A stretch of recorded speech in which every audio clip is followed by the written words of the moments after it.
Welcome everyone, welcome to the channel. So today we have one of the cheapest screens. So I will suggest never ever do these screens. If you want to fix your phone, especially Samsung phones, go for original screens, or rather use original, or maybe you can use the generic screens, good ones.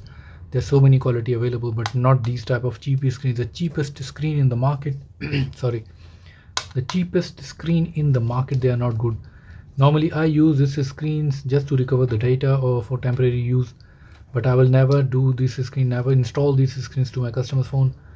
And they are really crap. Actually, they are crap, they're trash. The brightness is very bad, the display quality is so bad, the phone will start overheating, and the battery, it will use too much battery power.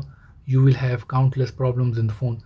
So I will suggest, please don't use these screens. If you want to fix your phone, always go for original screen.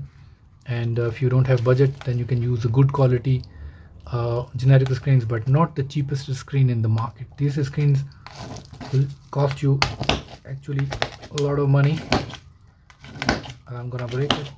It was a brand new screen, but I'm gonna break it. I can feel a little bit better.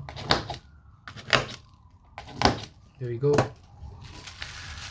Thank you for watching, and please stay away from the cheapest screens.